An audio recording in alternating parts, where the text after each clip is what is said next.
I don't know if have it's... the volume on, so we'll All know right, when it goes. I know when it goes. Let me know if you can hear me. There we go. There we go. All right. Here too. All right, guys. Now we got volume. Great. What a great start to a live stream. All right, so we're on now. Let's not get carried away there. All right, so Okay, buddy. No politics. they're already getting on politics. Unbelievable. Do people have anything better to do with their lives than talk about politics? Really, the live stream just started and they're already talking about politics? Oh yeah. So who's gonna watch the first 3 minutes of this live stream if there's no audio? I wonder I that. don't know. We're live. I mean, we're gonna have to do it. But can you delete it later or something? I think you can edit it out later. Yeah, because who's gonna watch a live stream where like the first 3 minutes has no volume? Just put it into this timer. I think we're gonna have to really drop this live stream starting in. Like, who's gonna watch a live stream where like the first 3 minutes there's no audio? We're gonna have to like literally start again. What do you guys think? I don't know. They may have thought that you were just like putting up the weather map or something to get you ready. Yeah, but some people actually do that with the weather live streams. They do. But we want to actually like show the whole thing. So I think we're gonna drop this live. We're gonna drop it and start again. Keep going. We keep getting more and more people in. Yeah, but the thing is, these live streams, we want more people to see them in the future when they tune in. Well, they see if it's I don't know, like it's kind of confusing. Yeah. I was in Bonita we Bay can today edit it 5 out weeks later. after Ian. It's still a mess. Yeah, I haven't got inside of Bonita Bay yet, but because it's gated in there. I wish I had. I can't believe it's still a mess. And where are you wrong, Katie? Well, I don't know. I don't know if I should start the live stream again. I think we should just start it over again. Because whoever tunes into this live stream, the first 3 minutes there's no audio, really? Like, were you tuning into that? Alright, so, yeah, very unprofessional. Most unprofessional live stream ever. I think we're going to have to start again. Who else missed the live streams? I'm going to restart it, though. What do you think, Katie? Would we restart it? I think you keep going. Oh, it's so unprofessional. There's no way I would tune in for that. Alright, so we're on. Let's do this, guys. So, we just went through Hurricane Ian. Southwest Florida still hasn't recovered from Hurricane Ian. Here's another one already. Let me just show you guys what it's doing. Let's take away the satellite imagery and just go look at the wind. By the way, there's a few disclaimers on the description, one of which should be obviously we're using Windy and we're using Tornado HD Tracker for this. We're on windy.com right now. So right now, you know, there's wind. It's got a huge wind field, by the way. Look at how big this wind field is. I mean, the storm, the eye of the storm's here in the Bahamas, but look at the size of this wind field. I mean, there's literally 45-mile-per-hour winds as far north as like the Carolinas. This is an insanely large wind field.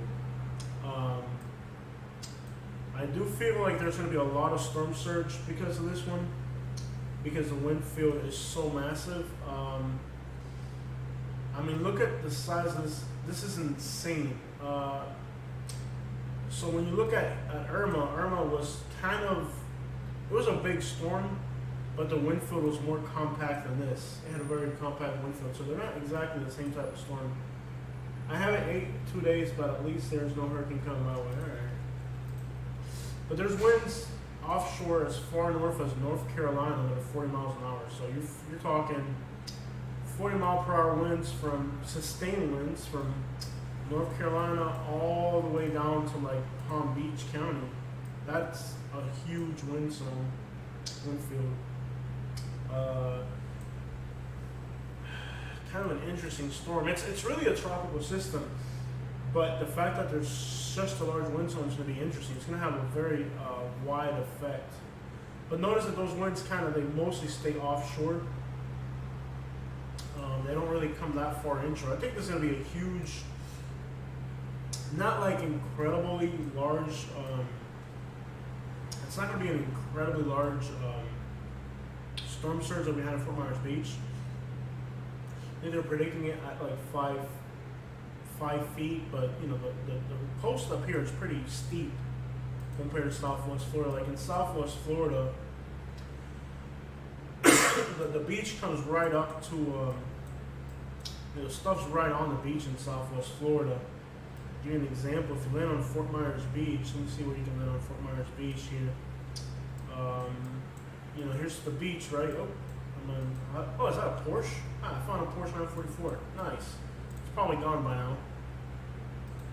Alright, not sure how I ended up down there. But anyways, in Southwest Florida, everything's kind of right out ground level. Like, there's not much of a... There's not really much... Lambo is wild, man. Everything's like at ground level here. Like, 5 foot of storm surge is already at ground level here. But on the East Coast, especially in Juno Beach, I think the area where, Juno Beach is probably like over here. Like, it's really kind of a lot higher terrain. Like, see the beach? See how high up the beach is? Now, I think there's somebody live streaming right from here earlier, on one of these docks, and the water is already up to here. So, but you can see like the water on this coast, like 5 feet of storm surge puts it right up to these bushes here. So there's a little bit more of a buffer on the other coast. Jose, you once said if you have less than 20,000, you have no business in Florida. I think I said 200,000, not 20,000, Jay. 200,000. But see, on the other coast, like, there's more of the elevation's like way higher, right on the coast. Like in fact, like, see these houses over here? They're right on the water. But I want to see if I can show you guys how much higher it is. You're literally on a mountain. Like, see, like here. You're literally on a mountain. Like, look at how high you are right here. Like, see here, like, you're literally on a mountain. You're looking down on the beach from the road. So the good thing about the area here on the East Coast is that they have a lot more elevation. Like, this should give you an idea. Like, if you look down this way, you can see, like, the house is, like, literally on a hill. It's not like California, but, like, it's definitely more than Southwest Florida. So a 5 foot storm surge will have less of an effect on the other coast than it would over here. So with that in mind, what I do feel like a lot of these areas in the backwaters, they're gonna have problems because when you look at areas like here, like the Lockahatchee River, there's a lot of areas where the water can find its way kind of further inland. In places like Jupiter and Stewart, there could definitely be a more complicated scenario of storm surge flooding back in this area. I would consider an area of concern, really. Also, Sebastian. Let's find Sebastian real quick.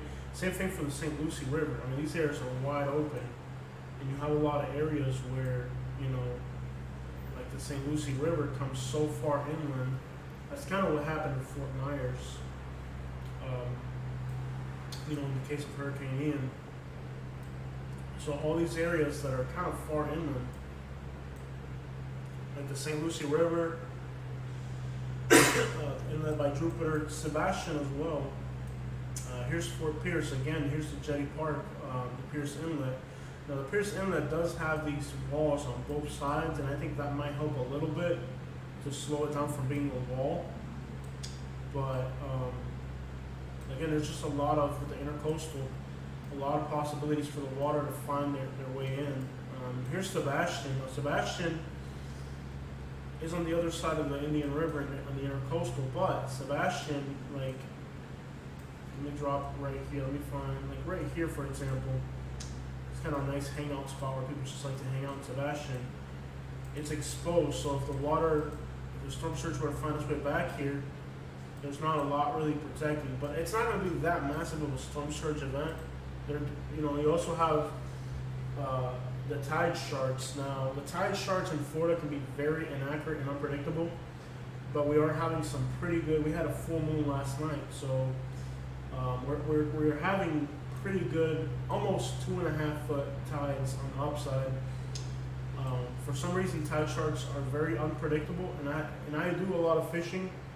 And I have yet to find a tide chart that's very accurate.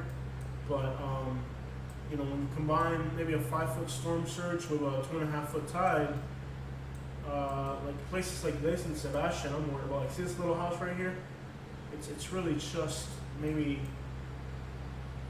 4.5, 5 feet above the road. So like places like here in Sebastian, I do have a little bit of concern for places like this.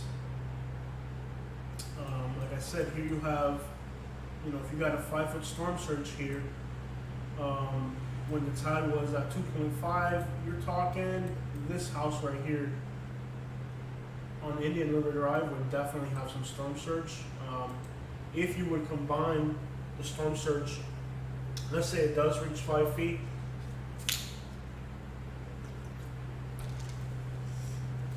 If that storm surge does reach 5 feet, a 5-foot storm surge, a 5-foot storm surge, with a high tide combined, if the timing worked out to where it was high tide with that storm surge, then places like Sebastian would definitely be in a little bit of trouble, especially along here.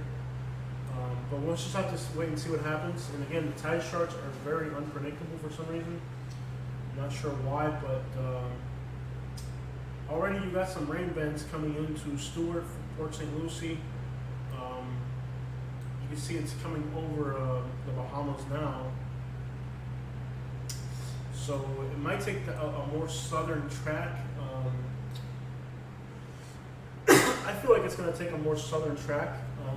I'm not sure why, but it's the inclination I've had the whole time. It's going to take a more southern track. So right now they're putting it somewhere around Port St. Lucie. So the rain bands are going to start coming in on the other coast. Here on this coast, in the Bradenton area, already got some rain bands coming through. So it's pretty much down here from here for the rest of the day. Keep in mind that this is nothing like Hurricane Ian. This is not the same size storm. Like I said, there's better elevation on the other coast. The water's deeper, which helps with storm surge not being as drastic. So there's a few aspects of this situation that are going to make it kind of not be as bad as we had with Hurricane Ian. It's not even a hurricane yet. So definitely not the same storm. The only thing weird about it is, like I said, if you go back to the wind, let's exit here real quick. If you go back to windy, it's how wide on the north side that wind zone is. It's just a huge area. High tide, full moon, storm surge, head inland and southwest. Exactly, yeah, you want to get away from the coast for sure on this one. And not only that, with southwest Florida, it's kind of broken up in a lot of places. But on the east coast, it's a long line of people there. So it's just going to take those specific spots, like I mentioned, like Sebastian, where there's definitely potential for... Eric says he's on the east coast. He's up in here somewhere. Eric says it's not so bad, just a little windy. All right. Hope you stay safe out there. I'm probably not going to do too much coverage on this one as far as trying to get out to where it's going to land or anything, because, like I said, it's projected to be about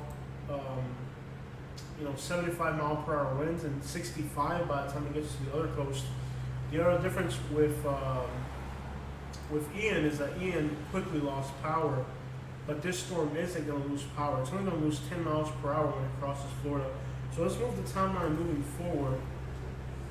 You can see here crossing the Bahamas. Now they moved it further north. Okay, this is interesting, guys. Hold on. Because windy has now changed the course, putting it further north. So it seems like, according to windy, the storm's going to move further north, which will be having even less of an impact on us. So windy now has it going in out of bounds Sebastian. A few hours ago, they had it coming in right through Jupiter, Okeechobee, Sabine, and then out towards Hillsborough County. But now they moved it a lot further north and northeast, which means this will definitely have a huge impact on stuff like storm surge. Could definitely in specific places bring that storm surge up. My concern is for this area of Sebastian because there's houses like this one right here. 5 to 7 foot of storm surge would flood these houses. The wind's not going to be a huge damage in this area. I do feel like I'm a little bit concerned for the Sebastian area, especially with this new track if it's a little bit further north. There's also a huge mobile home park in Hutchinson Island. There's a huge mobile home park right here. This is a huge mobile home park. Eric says, Wagner, I'm in Boca by the beach. I saw a few gusts that blew in the rain sideways. Cool, Eric. So a little bit of gusts in Boca. Enjoy Boca, beautiful place. So there's this huge mobile home park right here. It's gigantic. That's definitely an area that's going to be of concern. It doesn't take a lot of wind. Even 75 mile per hour gusts can probably do some good damage to this mobile home park right here because it's right on the water. There's nothing stopping that wind. So if that wind were to come at the right angle, there's definitely a potential for this park right here to get hit pretty bad. And this park is just north of Fort Pierce on Hutchinson Island. But my biggest concern is really Sebastian. I think Sebastian's got a really bad scenario, especially with this new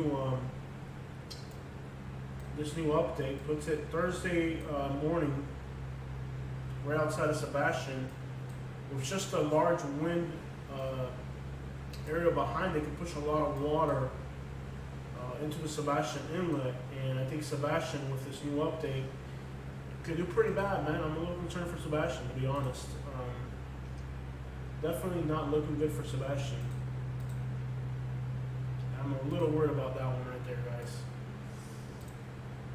Definitely worried about Sebastian with this new track being further north. But yeah, it's not really going to be a huge wind event. If the tides line up, like I said, then you're definitely getting a different scenario. This is going to be nothing like Hurricane Ian. This isn't even a fraction of Hurricane Ian. It's just not the same beast. I'm really surprised by this. I was thinking more of a southern track, but Wendy's putting it further north. Now, Wendy with Hurricane Ian was kind of off by quite a bit. Wendy put the hurricane coming up through Tampa, and it actually came to put, so it's not exact. Hurricane Charlie in 1982 and Hurricane Ian were so strong. Hurricane Charlie was not in 1982. Hurricane Charlie was 2005, 2004. Were so strong that landfall each drained the water out of Charlotte Harbor for a second largest natural body. Yeah, so when you see the water, and this morning, because of the tide, Charlotte Harbor got drained out because of the strong tide today. So it could also be a little bit of the wind effect too, but the tides in Florida are really unpredictable. Like I said, I do a lot of fishing, and I've had a hard time. I think the tide charts now. Wendy does have a pretty good real-time tide chart monitoring. But real-time monitoring and predictions on the tides, to me in Florida, have never been anywhere near effective, to the point where I'm not going to go look at a tide chart and make a prediction based off of that, because it's been wildly inaccurate in the past. But this scenario right here, putting it at 10 a.m. Thursday, right outside of Sebastian, worries me a lot. All this area here is kind of vulnerable because there's a lot of older houses. These neighborhoods are like in the 70s and stuff. So this is definitely not a good scenario. But let's move forward. It puts it coming in through Sebastian, Melbourne.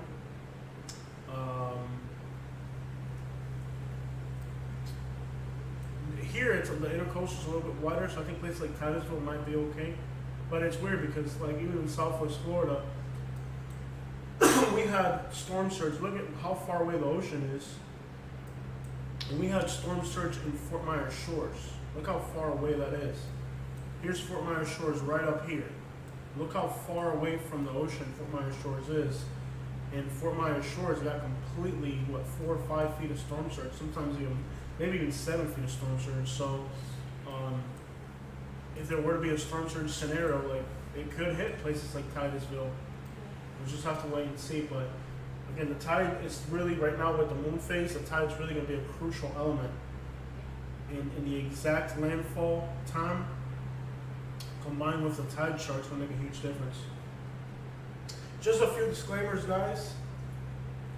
We're looking at windy.com. I am not a meteorologist. Okay? I'm just live tracking the storms just like you guys. Nothing no special meteorology. We're just tracking the storm and talking about it. So this scenario puts it about 60 miles north of what it was earlier. I think where the actual eye goes isn't really going to be that much of a problem for us. Now, a lot of concerns for the other coast with this new track.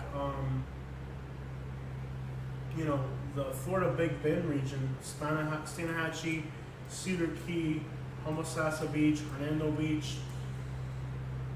This whole area is very prone to storm surge flooding, Florida Big Bend.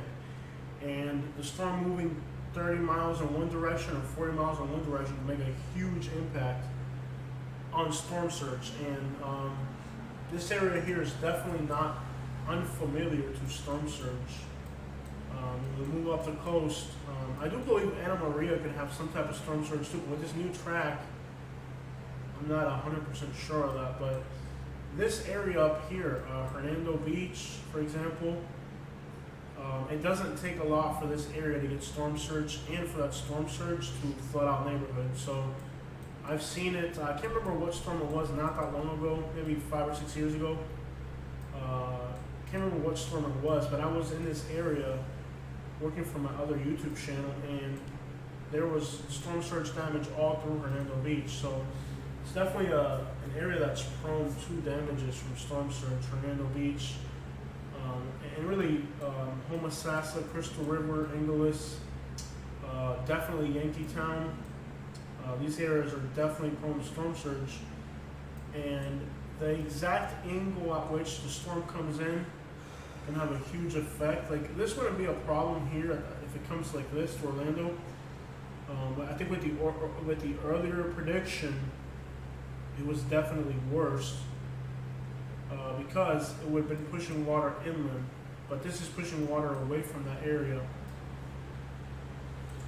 Correct, Charlotte was 2002 when I was here for it. I must be getting old and having memory failures. Yeah, I was here for Charlotte too. We got winds of 122 miles per hour in Naples. I was in Fort Myers. Katie was in Fort Myers. In a house. It was scary. Yeah. Katie and I both went through Charlotte. Katie in Fort Myers, me in Naples. So you know, when it comes to this region of Florida here, you know, there's going to be a lot of wind, not so much inland, but over the ocean, and it could definitely cause some storm surge on the other coast as well. Let's move this track forward and see what it does now. See right here, this concerns me a lot. This concerns me a lot. This is where we could have a problem in, let's say, Homosassa, Hernando Beach. Is something like this. If it comes up this way, the Gulf of Mexico up here is very shallow. Means that storm surge can travel quite a bit. So I think this one, you know, the winds aren't going to be that much of a problem. I think storm surge on both coasts is really what we're going to watch. What caused the destruction down here with Hurricane Ian was a storm surge, and it came in just like you're looking at it here, the same exact wind angle right here that you're watching. This is the same exact wind angle that caused Fort Myers Beach. Here's Fort Myers Beach right there. Here's Sanibel. And it was the same, and that wind pushed the water all the way up the Goosahatchee River and into as far north as Fort Myers Shores. So yeah, and the winds here were 115 miles an hour. Now, there's definitely a difference between 115 mile per hour winds and, you know, what are we putting out here? 30 mile per hour winds sustained. But Anna Maria Island, I think, will be an interesting place to watch.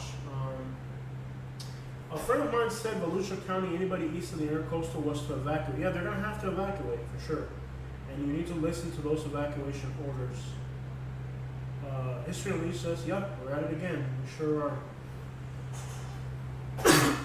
So if you're in that intercoastal area, you definitely need to listen to those evacuation orders.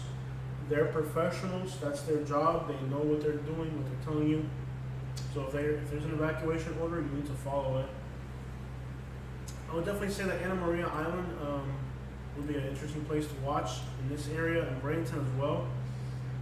I think Bradenton is kind of, there's a few low spots in Bradenton. And I don't know how bad the storm surge will be this far south. You just never know with storm surge. A lot of times it fails, but many times it doesn't. Bradenton's got a few vulnerable spots. Bradenton is laid out exactly like Fort Myers.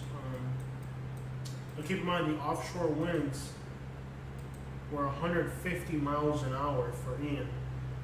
But Bradenton, here's the water. It wouldn't take 5, 6, 7 feet of storm surge as well on this coast to get into these houses in Bradenton that are around the water. But it's just, there's a difference between Hurricane Ian with 150 mile per hour winds, and we're talking, you know what I was watching. It's just not the same storm. Let's get an update on what it's doing right now with the rain bands coming in.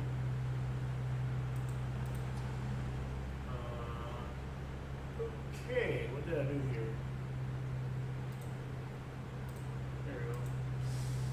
So there it is. Eventually later on today, we're going to have definitely these outer rain bands, from what I'm hearing from our people watching the live stream, are not that bad so far right now. But they're definitely going to be stronger later on. You can see here, coming over the Bahamas, these are definitely stronger rain bands. With a huge wind field behind it, pushing water right now into this area. How about inland, Wesley Chapel, Zephyr Hills? I think we're going to be good. I mean, this is not going to be much of the winds here. Whatever you dealt with during Hurricane Ian will probably be that or less. Now the difference is that Hurricane Ian lost power quickly heading inland, and this storm doesn't look like it's going to do it to the same degree. But if it's only 75 mile per hour winds over here on the coast, we're talking we'll get 65, 50 mile per hour winds sustained for sure in our area. Just follow all evacuation orders and you should be okay. Stay alert for the evacuation orders. That's a great indicator of what you need to do in a specific area.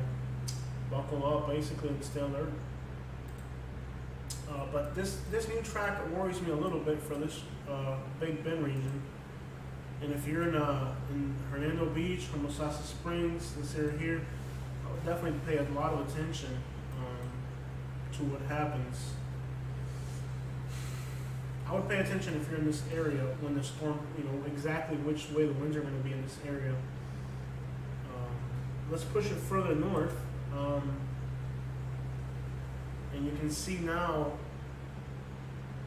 I do feel like depending on the tides, there's definitely going to be some type of scenario in the Florida Big Bend region. I would watch it carefully. But it's going to be a wind situation for a lot of people. But storm surge is where I think the real area we need to watch is going to be storm surge along the coast. Even though the winds aren't that much, but that's where we are right now. He lives on the west side of Ormond Beach and said the river is high and the area has been inundated with water still from the minutes of Ian. Yeah, I saw videos coming out of the Melbourne area, I think. I mean, we can pretty much assume combination of rain,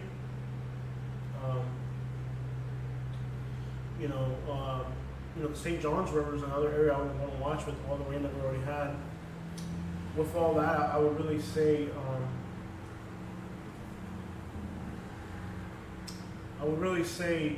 if we're already having what looks like storm surge coming up on the East Coast, because I saw videos earlier today from I think Melbourne Beach or something, you could see the water coming up. So I would definitely watch storm surge, and I would definitely listen to those evacuation orders. especially around Sebastian, Vero Beach. I would be careful there. I would be careful in that area, pay attention. There's going to be a lot of people that are going to be needing a lot of help with putting their homes back together. Don't hesitate to visit their company. They're called, they're amazing. Yeah, thanks for the commercial ad. I'm not really sure about that. The good thing is that the impacts will just be coastal because, you know, Hurricane Ian pushed a lot of wind inshore. But this storm's really not going to push too much inshore as far as heavy winds inshore. Now, tomorrow, it'll put it around Sebring at 63 miles per hour. That can damage, you know, it doesn't take a lot for an old mobile home, and there's a lot of old mobile homes. You got Moon Lakes, you got Zephyr Hills, you got Lakeland, you got Sebring. There's a lot of mobile homes. It doesn't take a lot for a mobile home. Crap, I had 50 mile per hour winds with one tropical system that came through. Can't remember the name. You remember which system it was, Katie? What? Where we had like 50 mile per hour winds and our mobile home roof broke.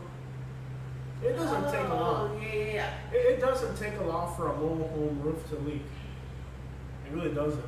Like, and it's gonna go through an area where there's a lot of mobile homes. I mean, Okeechobie's nothing but mobile homes. Sebring's got a lot of mobile homes. Lakeland's got mobile homes. Zephyr Hill, and then this part of Spring Hill. So this is all mobile home areas. So you should, if you're a mobile home, I would evacuate. And again, just go to a friend's house. It's concrete block. Mobile homes, it doesn't really take a lot to destroy a mobile home. And these are mobile homes that are from like 60s and whatever, 70s. Like it's just not Ike really. or Josephine or something like that. Yeah, one of those, or Gene, I can't remember the name, one of those tropical storms destroyed the roof on our mobile home, and it wasn't much. And it really doesn't take a lot for a mobile home to have damages. One side of Florida gets hit, now another. Well, this one's going to affect South Central Florida a lot. It's hurricane season. Southwest Florida has had over 70 inches of rain this year. We lost lots of century oak trees with Ian. Mostly palm trees survived, yeah. But just keep in mind that we're looking at an area where, you know, it doesn't really take a lot for, you know, this is all pure mobile home alley right here. It's going to go right through the mobile home alley of Florida. From Okeechobee, Sebring, north of Tampa, this is like the mobile home alley. It's going to go right through it. Lots of mobile homes, Zephyr Hills. So I would definitely not stay in a mobile home, even with 60, 70 mile per hour winds. I wouldn't stay in a mobile home. And notice that this storm's not going to lose as much power as Ian moving inland. Like it'll reach Category 1 leaving the Bahamas. It'll probably make landfall a hurricane or close to a hurricane. So you're looking at it's not going to lose as much power coming into Florida. And remember, most of the wind band, most of the wind zone is expansive into the north. So if you're in the Orlando area, Palm Coast, Gainesville, even Jacksonville, you're going to get a lot of wind, which may not be a big problem if you're in a house, but it's not Hurricane Ian. It's not going to be this disastrous thing like Hurricane Ian. It's just not even on the same scale. So it's definitely not the same type of storm. Can't really compare that one thing to the other. Totally different scenarios, just not as powerful. Let's see here. This is rain and thunder. You can see at this moment a lot of thunder and just kind of more nasty stuff is up here on the backside of the storm. This is a great way to kind of get an idea of where the real stronger stuff's going on. So if it comes in through, like it says, Sebastian, I think pretty much Melbourne is really the area where it's going to get some pretty interesting rain and wind and stuff in the Melbourne area. You can see here the more intense storms right here. And even stronger storms are usually going to be one-sided, where most of the stuff's on one side of it. But just how big and expansive that wind zone is wild. It's you know, it's a huge area of wind. So like areas like Orlando are going to feel it pretty good regardless of wind. Let's look at thunderstorms here. It's just sky lighting up. Most of it's still offshore, other than maybe around Boca and Boynton.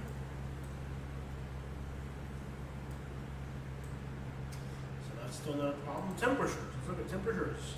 Hot temperatures in the Gulf, in the Caribbean. Da, da, da.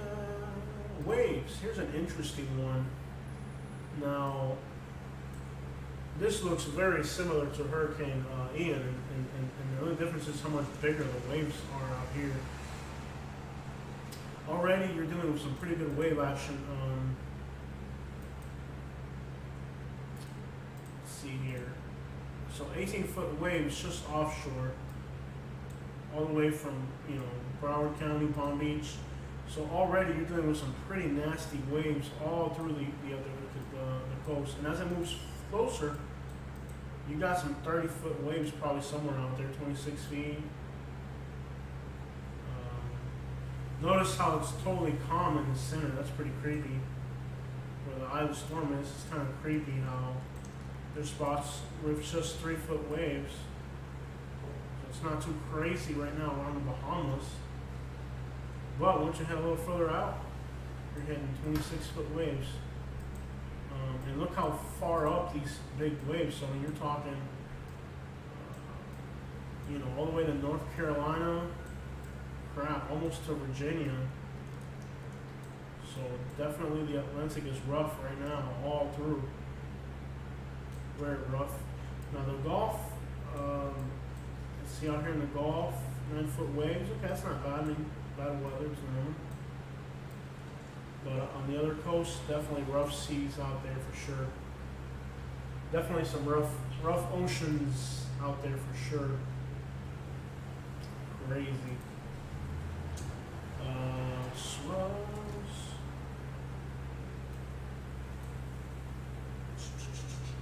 I think they even have tides in here. Let me see if I can find it. Wind gusts. Let's put that on. That's an interesting one. Wind gusts.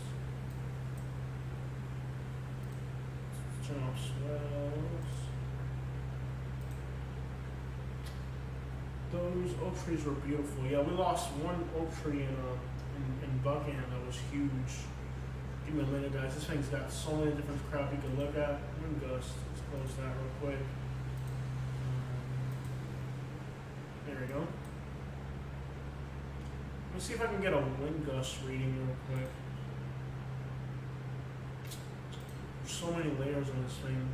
Wind gust.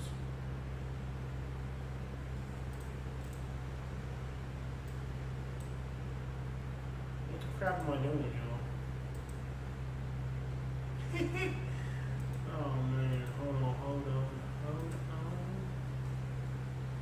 What am I doing, y'all? There we go. Satellite. Wind gust. Oh, dang it.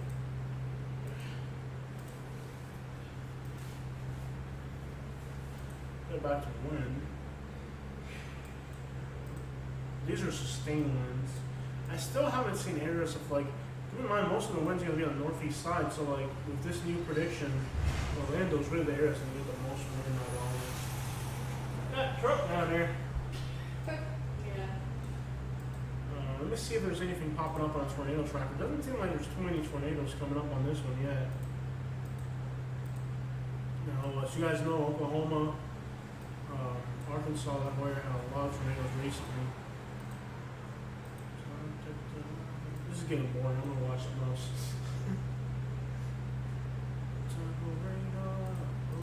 No tornadoes really though.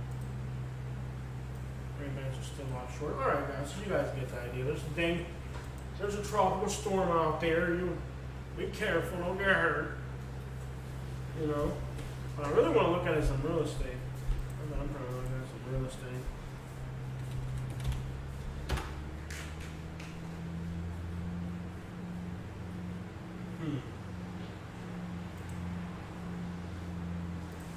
I'm looking at some real estate. I got tired of that stupid hurricane. It's not even a real hurricane, it's a tropical storm. Like 5 people still like, yep, we're signing out. What are things costing in Bonita Springs these days for rent? An arm and a leg. Arm and a leg. Well, Eden Rock, where's that at? It's on West Terry. Oh wow, you know where it is? Yeah. Wow, you're good. I love how Katie, I told her the name of the street. She's like, oh, it's off of West Terry. I'm like, wow. Hurricanes in November haven't happened in decades. Cool, man. If you guys want to go back to looking at the hurricane, ask questions, whatever crap you guys want to talk about, I'm going to look at some real estate. So, I don't like that street at all. There's a house on Eden Rock for $3,200. 3 for rent. Yeah. Oh, that's not bad. No, yes. I mean, it's not great either. It's It's a 3-2 for $3,200. Yeah. Figure out. I mean, it's ridiculous, but considering what things cost nowadays, it's like, it's nice. It's nice. It's an average Bonita house. Yeah. I lost power during Ian. Yeah, I lived there too for 5 days. It doesn't even have a yard or a pool. Yeah. I mean, if I'm gonna pay premium, I would want to have a pool. Yeah, but that's about what it costs to live in Bonita though. Yeah. Nowadays, Ooh, those okay. apartments off Mafferson are like $2,300. No. Some apartments are $4,000. Yep. Can you believe that off of Mafferson? I know, that's crazy. It's not ghetto, but crap, for real? A 2-2 in the apartments off of Mafferson? A 2-2 for $4,200. That's wild. Like who does that? It's just a regular 2-2. They want $4,000 a month. It's got to be a seasonal rent. Let's see what it says. Oh no, it's not. They were trying to get $4,200 for an apartment off of Memphis. This is borderline. It's not ghetto, but it's like borderline ghetto. It's like almost ghetto. It's not like bad, but like, are you kidding me for real? Could you see yourself paying $4,200 to live off of Memphis, Katie? No. Like for real, like If there's a pool. it's a block away from like sketchy looking areas. No. Actually, that's where that one girl got hit. Where that one girl got. Remember that young girl that got lost? Yeah. That girl was, I think it was right here at this house. Can you imagine like paying $4,000 a month to live across the street where people are getting whacked across the street? Yeah, I don't really know. Not worth it. My dumpy old home was for $415. What a crook. Dímelo, Joseito, aquí mi hermano, tranquilo, chico. Tranquilo, man, tranquilo. But you can imagine that, like, you're living in an apartment where you're paying $4,000 a month and somebody got whacked across the street. That's kind of crazy. And Goodwin's a bad street. I'm going to be honest. Goodwin is, like, a bad street to be on. It's just a trashy street. Can you believe that? Like, really? You're going to pay $4,200 to live, like, a block away from, like, the hood. Because let's be honest, this little corner back here is the hood. You know? It's not like a horrible hood, but it's still the hood. I'm not sure I could do that. $4,200 to live that close to the hood. Who would pay that? Somebody who doesn't know. I sure as crap wouldn't pay that kind of money to live out here. That's wild. That is just crazy. I wouldn't pay that kind of money. Yeah, what else do they have in Bonita? I mean, there's one for $2,300, but then somebody else wants $42, so it's like you can ask whatever you want, I guess. A house on the Imperial River for $45. It is a 2-2. It's got a pool on Elwood. Let me see what this house looks like. You know me, if I don't live Okay, it's got a pool, but like, it's not like a nice pool. It's kind of like a, I don't know.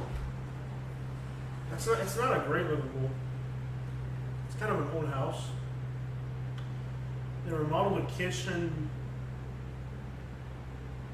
but nothing matches inside. They don't have tile floors. They just kind of painted the concrete.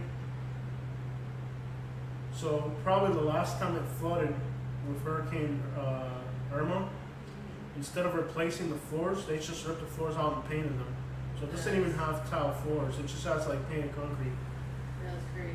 And which makes sense because, you know, it's an area that floods, so you wouldn't want to have. If I live in Manita, I'm not gonna live in a flood area. True that.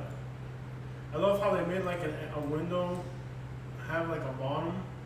Probably that so that if it floods, that the water flows through it. Definitely not worth that. I wouldn't pay $4,000 to live in it. It looks old and raggedy. It doesn't even have real floors. But it's $4,500. I mean, it's kind of raggedy. Hey, Jose and Katie from West Palm Beach, what up? Hello. We got McLean in the house from the 561. The 5-6 is the place. Yeah, I don't know what happened in Bonita. It is ridiculous. A house off of Harold for $5,000, Katie. That's insane. Remember, that's where Dido used to live, at the end of that street. That street's ghetto. Yeah. That street is ghetto. That street is downright ghetto. $5,000 for a house on Harold. Can you imagine that? That street is downright ghetto. That's Let's just true. be honest. Harold Street's the hood. Mm-hmm. It's a 3-2, and they want $5,000 a month. It's got a big yard though, and it has a little creek out back. I wouldn't pay $5,000 a month to live on Harold Street. You know what it is? What? I bet you could probably find 10 Mexicans or whatever that want to live there, and then they can charge them $600 a piece or something. That's Because probably that's what like they're doing. They're find doing like 15 restaurants like that. Guatemalans to live in the house or something. Like, because let's be real, nobody's gonna pay. Who would pay $5,000 to live on Harold Street? They're charging premium because people are renting out houses and charging. More for the people that live in it. Yeah. You know, with a big yard like that, you could probably park a bunch of cars. There is a You've got- creek. There is a creek out back, but that doesn't justify $5,000. If you've got 20 people who want to live in a house. Dude, that street is ghetto. Because you That- fit 4 of them in a room, Right. and they're paying $600 each. That So you're street, looking that at street is $12,000. trashy. That street's not pretty. That street, let's be honest, like that's a trashy looking street, dude. Like it's not a Yeah. clean looking street at all. It's definitely not a clean looking street. It's a really trashy looking street. Like, look, you're on Google Maps, you can tell it looks trashy. You got like bicycles outside and like 50 people living in a house. Mm-hmm. Like who the crap pays $5,000 to live on that street? You don't. That is a trashy street, let's be honest. It's an old raggedy street, it's nothing fancy. It's a really raggedy street. The creek is Getterfront property, yeah, but still. Oh no, this is insane. Yeah, I wouldn't pay that kind of money to live there. And it's not a nice area of Bonita. It's a raggedy street. Like if you tell people you live on Harold, they're like, oh, Harold, yeah. Ew, You you live live on there. Harold, there. You know, it's not like, you know what I mean? It's a trashy area. It's not a clean. I wonder what rents are going for in Rosemary. Let's find out. Nothing available in Rosemary, Katie. That's insane. Not even in the back. Wow. That's because they're renting them out. They'll have like There's not a three single house with available for 20, Rosemary. 30 people in a house. What up, y'all? We got the stats in the house. Hey, stats. This makes absolutely no sense. Can you imagine that? The only one that's available is off of Sea Coral for $5,500. A 3-3 for $5,500 off of Sea Coral. It does have a pool. Okay, it's got a very nice pool. It's got a very nice pool. And it's got a patio. And it's a nice house. And it's a 3-bedroom, 3-bath. So this one, at least it's a big house with a big pool. You know? I can kind of see this one almost being worth it because at least you get a pool and you get a 3-bedroom, 3-bath. Granite countertops. It's a big house. And that street's not too bad. But it's not $5,500 good. No. That's a lot of money. But it is, at least it has a pool. At least it's on a nice street. It's got a big yard. It's on a nice street. Yeah. It's got some things going for it. You know? I wonder what rents are going for in the worst parts of Fort Myers, like in the hood.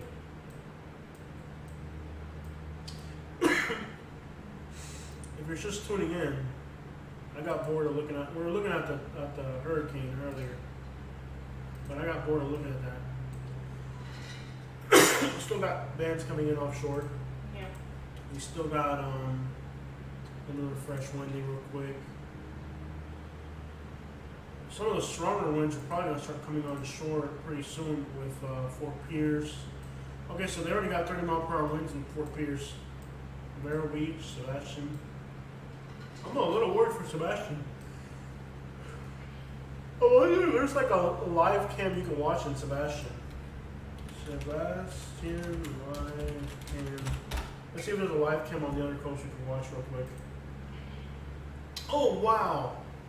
Look at the North Yeti in Sebastian. Yeah, this looks scary. Look at this crap, eh? What? Look at the live cam coming out of Sebastian. Doesn't that look terrifying? Oh my gosh. Yeah, it looks scary. Yeah, you should probably listen to this evacuation order. That looks absolutely insane.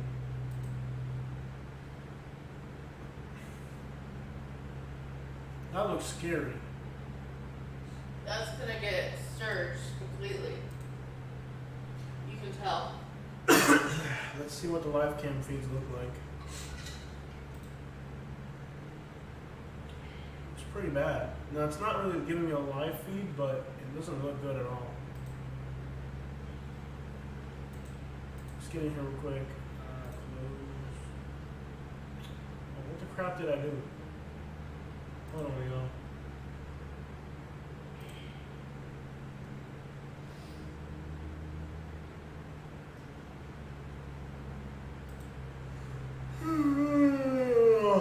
So we can get some live feeds here. Cocoa Beach. I'll think about this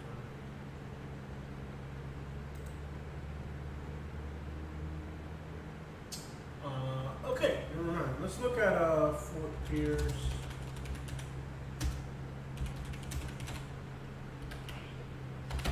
Look at a Fort Pierce live cam. See what that looks like. Let's see here. Accepting cookies. Okay. We got the Fort Pierce Jag. Let's see what that looks like. Let's see if we can get a live feed. Wow, it's packed with people. Look at how many people are on the Fort Pierce jetty right now. That's crazy. It's like packed. Yeah, there's always. It's packed with people, like literally. There's people all the way out to like where you go fishing. It's kind of really. They want to get swept away? I mean, I don't mean like. I mean, there's hundreds of people out there. There's hundreds of people out there right now in the rain. That's crazy. People are so stupid, bro. Probably all of them are live streaming on their phones trying to be meteorologists. That's pretty bad. I'm just surprised that there's that many. The waves looks terrifying, by the way. There's like 19-foot waves out there. The feed's really weak, though. Can you believe that? What type of idiot does that? There's Fort Pierce Beach. I can tell you, even if there's a huge hurricane, I'm going to be at my house. Yeah, you can see there's people. Okay, this one's working a little bit better. It's really foggy, but you can see that in the bottom corner. There's like people down there. There's people just looking at the waves. I don't think these people, did they watch what happened with Hurricane Ian, where so many people were lost? There's Fort Pierce Marina. Let's see what that's looking like. I think it's not that big of a storm. It's really not that bad, but like, people should just know better. You know what I mean? Let's see if the Yeti cam came back. Here we go. There's a lot of people out there, and you can see the waves are pretty big. Like it's actually like pretty bad. It's running really slow though. It's running really weak. Not sure why. It's not our internet signal here. Our internet signal here is on point. So it's not on our end. It's on the camera feed end. It's on there and really. Well, you get a general idea.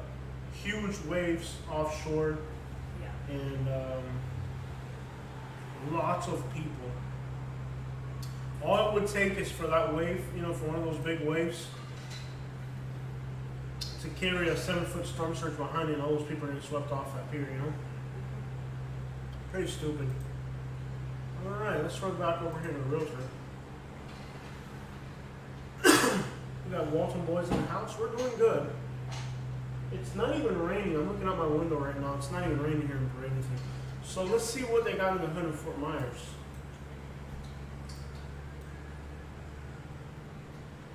Okay, so for $1,200, you can get a 2-bedroom, 1-bath in the hood. It's off of Evans and Lafayette. Okay, so if you're really with the craps and you want to live in the hood in Fort Myers, it looks like they remodeled it though. No central air. You got window shakers, so the electrical bill will be insanely high. So for $1,300, you can get a 2-bedroom, 1-bath on Lafayette Street in the hood, Katie. Fort Myers, you down with that? That sounds like a great place. It's off of Evans and Lafayette. Let me see if I can find that real quick.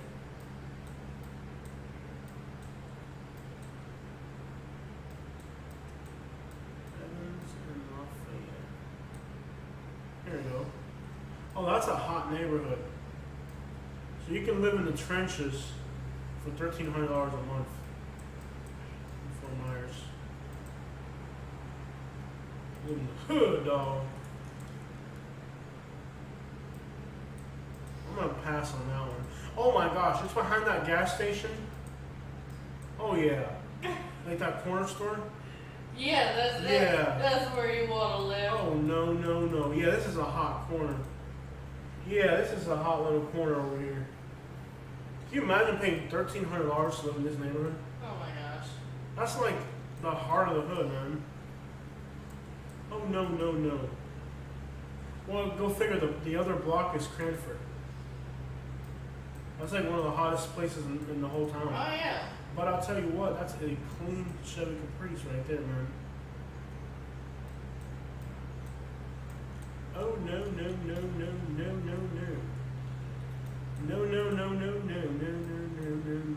I'm not paying $1,200 to live there. $1,300 really.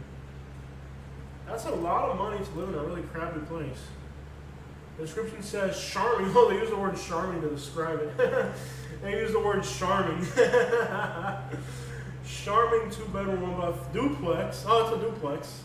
Located in the hood, dog. Personal opinion disclaimer. Oh no. $1,300 to live in the heart of the hood, baby. There's a comparable. You can get an apartment in that same little area off of Central. Oh my gosh, for $1,400. It's called the Lakeside. Rep your hood, dog. Oh no. The inside looks alright. It does have a balcony overlooking the hood, dog. Does that include utilities? No, that does not include utilities. You have to come up with your own utilities. Wow, really, dude?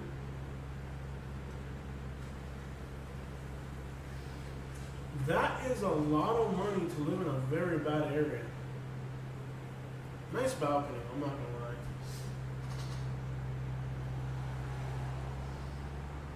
It's a really bad area, man. Like, that's some serious money to live in a very undesirable little spot. No. I'll pass on that one. Affordable low-income residences are impossible to find or afford in Florida. That was prior to Ian. Yep, prior to Ian, we named it. It's gotten a whole lot worse. It's gotten a whole lot worse since. There's no doubt about that. Wow, I wonder what North Fort Myers is looking like these days. can rent for $900 a trailer. Oh my gosh, Becky, look at this trailer. For $900 a month, you can rent a mobile home, a 1-bedroom, 1-bath, dilapidated mobile home. This thing is like, ah! Oh no, you can see that. Was this prior? Oh my gosh, you could literally fall to this floor. That is so ghetto.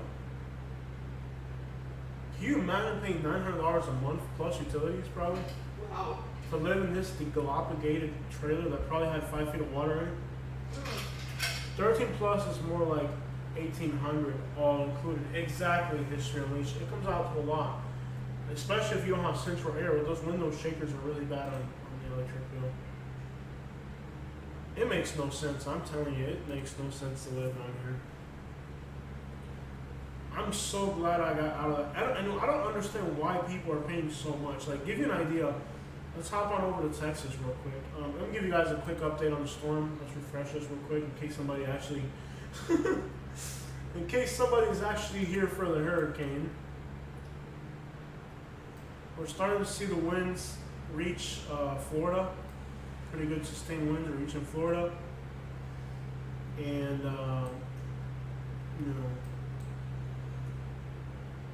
moving. Has this thing even moved at all in a while? It's not really moving a lot, I think. But, it could be just like sitting offshore, picking up steam. Yeah, that's bad. If it moves backwards, that's definitely bad. It'll get more power. 45 mile per hour sustained winds offshore as far north as Savannah, Georgia. So the impacts of this thing are widespread. I mean, crap, even like Virginia Beach has a few spots up that way where it's like 30 some miles per hour. So definitely a wind and rain event for the other coast. Still pretty quiet on this coast, though. It's not much going on out here.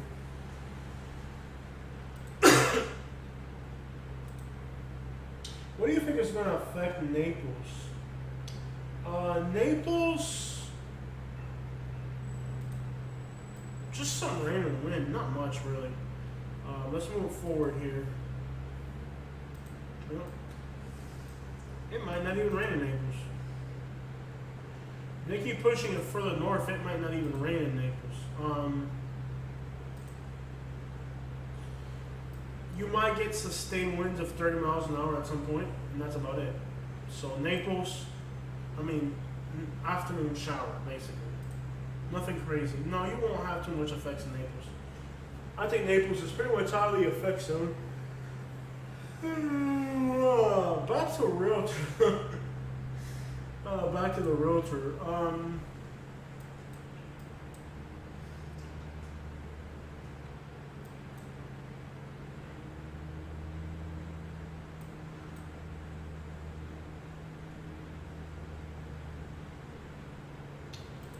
In the outskirts of San Antonio, Texas, just for a comparison, guys, let's compare it for what you get in Texas. Okay. In the outskirts of San Antonio, Texas, for $2,300, you can get a 4-bedroom, 3-bath. This is tempting. You know the area of San Antonio that was really predicated where we went? Yeah. Like what would it cost to live in La Cantera? Let me see if I can find La Cantera. Like, what would it actually cost to live inside that community? Okay. Let me see if I can find La Cantera. I think it's this one. No, that's not it. Like, I think it's in here somewhere. Okay, there's that shopping center. So,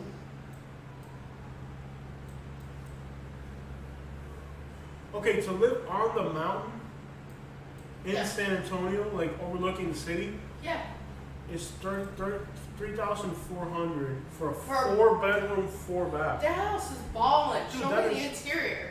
Yeah. That is ballin'. Dude, 4-bedroom, 4-bath. Show me. Ooh. It's a palace, basically. Show me more. Show me more. More. Hey, do you have a job? How's Are that? you unemployed? Should unemployed people be looking at big fancy houses? Ow! Hey! Who says you can control my live stream? Relax, bros. Katie's now the one controlling the computer. She pretty much punched me off the chair. It's like a palace. Look at that backyard. Yeah, it's like a palace. Look at that. It's literally in the mountains. Wow, this looks pretty cool. Yeah. Mine was a pool. But you keep in mind the electrical bill in that house would be insane. Especially during the summer. Can you imagine how much it would cost to cool a house that big? Maybe $500 or $600 a month. Downtown Toronto, when I lived in the unit there, they wanted $800 a month to park my SUV. Like, do you get a cable and a washroom? Oh, in Toronto, he says it's $800 just to park a car. Well, not surprised. That's wild. Well, basically, in San Antonio, you can live in the hills.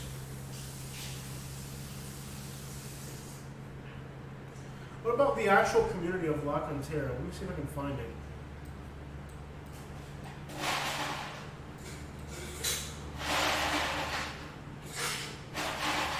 Let me actually look for it, because I'm not finding it.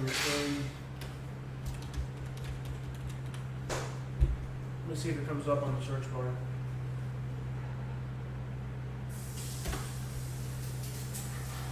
Might not.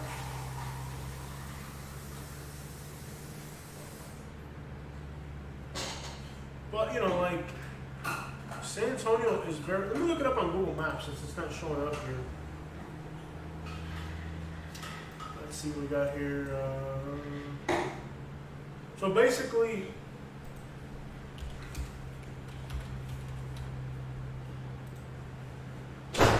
Okay, so north of Six Flags.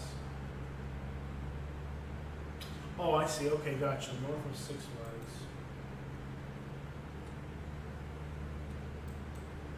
Give me a second, you know. I'm just curious to how much it would cost to live like a boss in San Antonio. North of Six Flags. Here's Six Flags.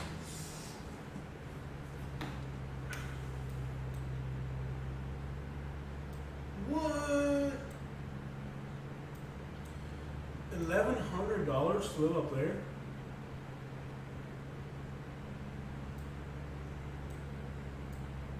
That's it? What if you're like inside a golf course? Okay, here's a $5,000 house. This one must be really fancy. Okay, so for $5,000, you get a 5-bedroom, 4x4,000 square foot home. Of the Ridge in Sonoma Verde. So let's take a look at this real quick. I'm sure it's got to have some type of country club membership too or something. Let's take a look here. It's like a palace. Whoa. Are you kidding me? That's a lot. Oh, look at the views. Okay. Look at the kitchen. You get that for $5,000 in San Antonio, Texas. Queens, New York. All right, we'll hop on over to Queens, New York in a minute. Give me a minute, all right? We'll hop on over to Queens. Just let me soak in this for a minute. That is like living like a king. Like, this house is insane. 4,000 square foot, go figure. This is like unbelievable. Mountain views. Yeah. Patio all the way around. Look at the mountain views you're getting in this house. That is wild. And you get all that for $5,000, which for $5,000 you get like average and stuff as for right now. So Alex wants us to hop on over to Queens, New York. Let's do it. Let's hop on over to Queens. That's a lot of house for $5,000. Let's hop on over. I wanted to look at San Antonio, but we'll hop on over. Kenny, what are you doing out there? Just like beating on the wall and stuff. Queens, New York, New York, New York. Let's go to Jamaica, Queens, real quick. See here. Okay, 2,600. Okay, for 2,600 in Queens, New York, you're getting a 1,000 square foot apartment. Probably not that fancy. Okay, you can look out to a parking garage. It's got a little wall. Not bad. I'm gonna guess those bedrooms are really small because at 1,000 square foot to have 3 bedrooms, they're gonna be real small. So, but $2,600 is a lot of money, but it's still manageable. It's still possible. I wouldn't even say manageable. I'll just say possible. Check Ozone Park. Let's look at that. Ozone. So we might be moving to San Antonio. I'm not saying I'm moving there. I'm just saying it's affordable. Yeah. Yeah. So in this part of Queens, New York, which is, let's see here, kind of almost just outside of the airport.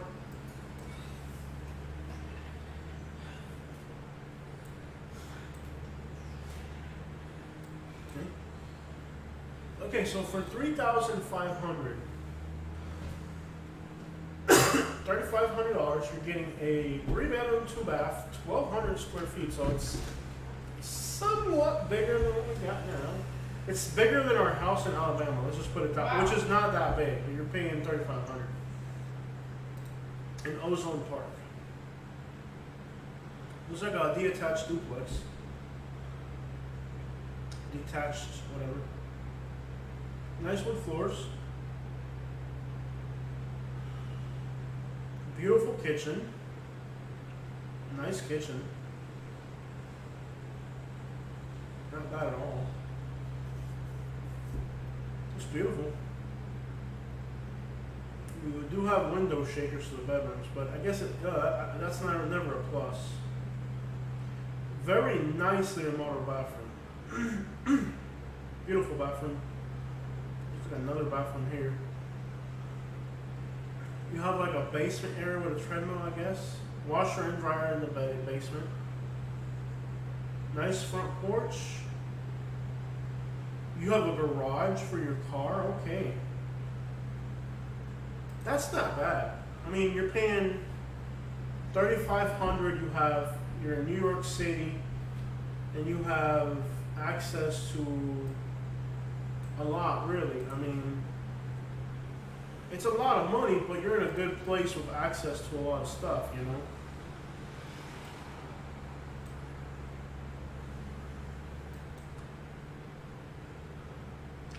Close to Little Guyana. I'm going to say that's not bad. I mean, let's see exactly where it's at. That's not bad. I mean, it's not cheap, but you're getting something for it. You know what I mean? It's not like you're not getting something for it. You're getting something for it. You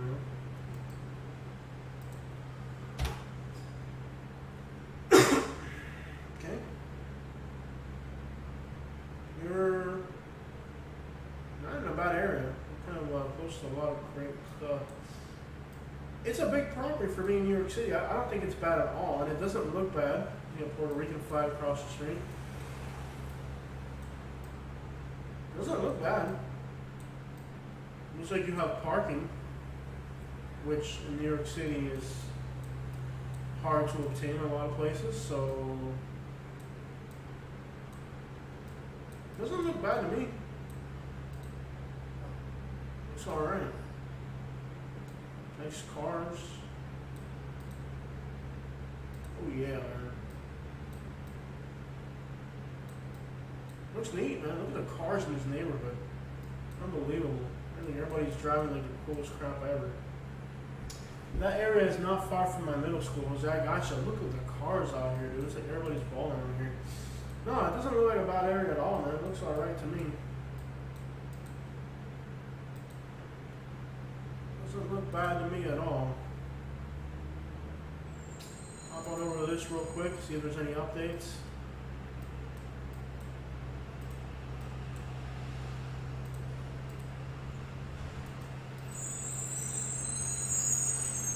Got some rain bands coming in.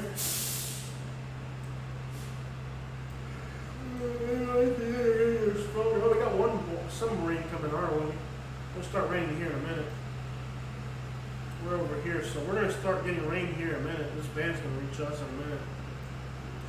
But not bad at all. Sorry, there's a semi truck outside right now across the street. It's loud. Windy. Let's refresh windy real quick and see what that looks like.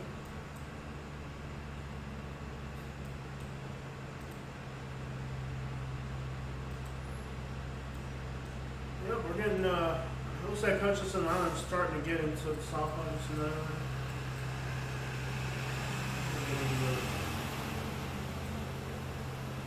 It'll get stronger later on. Probably in the next hour or two, the winds will increase along the other coast. Still hasn't got windy around here, but it'll start getting windy. Cape Canaveral pushing 35 miles an hour already, so the stronger winds are going to start to make their way inland. Look at this, offshore of St. Mary's, Georgia, 38 miles an hour, offshore of St. Mary's, Georgia. And incredibly large wind zone.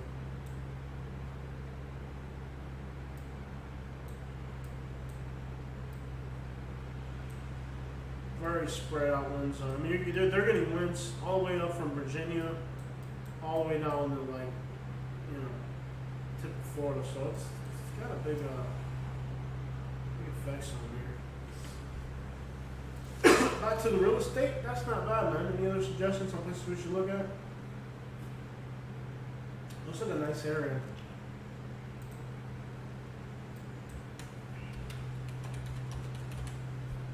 Look at Billings, Montana. No. Jackson, In Katy, Wyoming. in Linwood, Michigan, you can get a trailer for $800.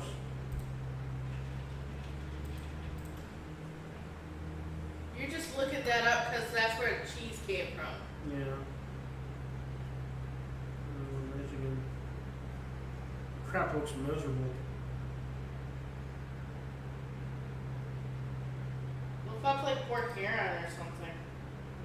This place looks absolutely miserable. Yeah.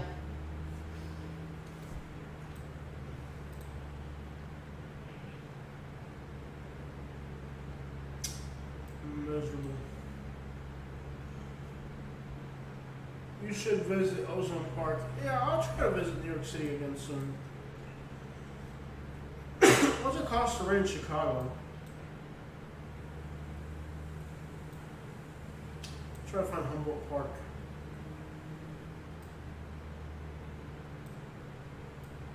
Logan Square is a bad area. Okay, so in a bad neighborhood in Chicago, you can rent for $1,800. You can get a 1-bedroom, 1-bath. In a bad area.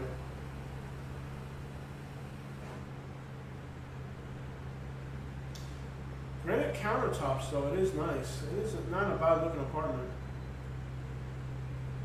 It's not bad. I don't know if I want to live in that neighborhood, but it's not a bad looking unit.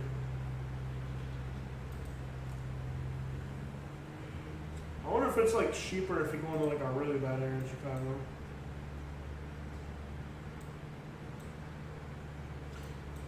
Let's go into West Garfield, for example. I'm trying to find like the scariest place to rent in America. Alright guys, we're on a quest to find the scariest looking place to rent in America. For $1,000 you can live off of West Adams Street. Doesn't look bad. I think Chicago's got really good housing. Even in like really scary neighborhoods. Guys, this live stream is going nowhere today, so I'm just going to go ahead and end it. Or I could stay on, but we're not really doing anything. I mean, I'm just looking at real estate and it's starting to get windy outside. This first rain band's going to reach us here soon. You guys want to just hang out with me? I mean, I'm just looking at real estate and stuff. I'm not doing anything really. Yeah, they'll like hanging out with you. They'll hang out with us. What do you get for $2,000 in You Chicago? still get a house for $140,000. $24,000 in Lincoln Park. One thing I will tell you about housing in Chicago, it's all in really good condition. Oh, I'm looking at Lincoln Park, Michigan. You can get a house for $100,000. I think structurally Chicago's a good city. Like structurally it's very sound.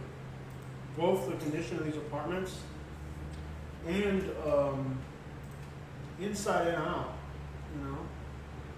Is it more expensive in the area where we stayed, like out in the suburbs? Oh yeah. So a house on the water,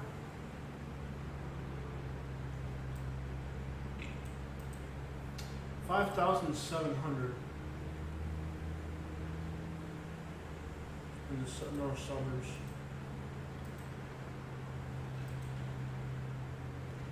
Kind of an older house, but it is a 3-bedroom, 3-bath in a good neighborhood.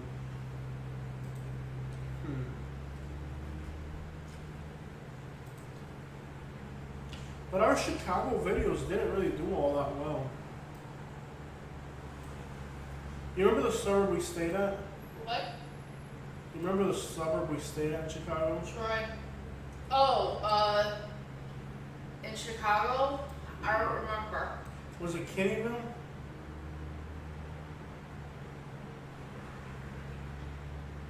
Well, you can get an apartment for $1,400 in Chicago. Yeah. You know, like that suburban area we stayed in? There's one for $2,400. It's a 2-bedroom, 2-bath, kind of modern looking. Good views. I don't really like Chicago. The suburban area of Chicago seems really bland. Wouldn't you say that about Chicago? Yeah. The suburban area was kind of bland. In Detroit, like even like, it's a nice apartment, but crap, it's almost like what we're paying here. I've been to Chicago in April, Jose. Cool, bro. I'm not sure about that. I wonder what it costs to live in Louisville nowadays. Let's start off with the south side. You can get a house in the south side for $1,000. Kind of ghetto looking.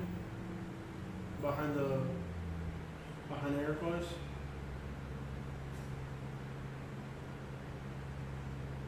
Ooh, I wouldn't want to live in Louisville again. Living in Louisville was a nightmare. It's ghetto and it's $1,000, and it's even got a garage. Like you get the house and the garage, and it's still $1,000. That lets you know Louisville's pretty bad when it's that cheap. That's pretty bad. Jose, do you have an Instagram? I do, but I barely use it. I've probably posted in my lifetime 20 things to Instagram. Oh wow, an Americana. The channel has Dude, Instagram. you can rent an Americana for $770 a month. Huh? This channel has its own Instagram. I don't post to it though. It's a dead, like I don't really, I would say no is probably the right answer. Dude, Americana apartments you can rent a 1-bedroom for $770. I wouldn't. Do you know how many people have got whacked in those apartments? Exactly. That's why I say I wouldn't. Oh, I wouldn't want to live there for crap. That place is so ghetto. I wouldn't want to live there. They did remodel the bathrooms though.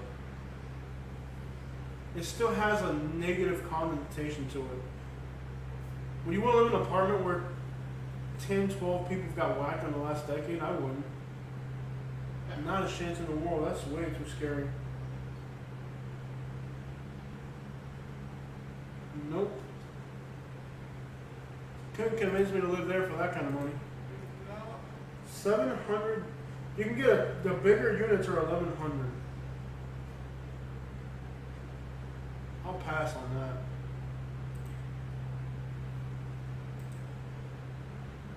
I'll definitely pass on that. No way.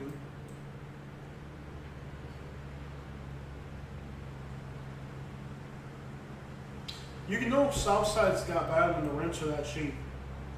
You can actually get a rent in Southside for $675. Really? Can you imagine that? That should just give you an idea how bad Louisville's got when rents are that cheap.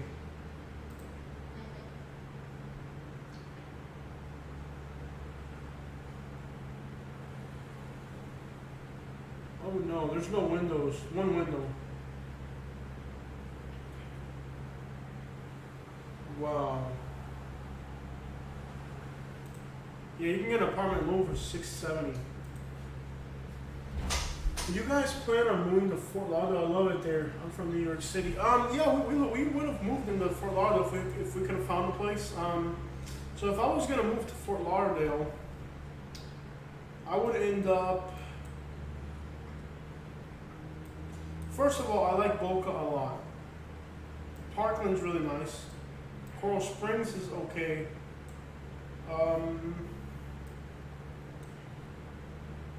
I think Parkland is where I would want to live if I were to end up in Fort Lauderdale. Look at these rent prices, though. Unbelievable. $7,000.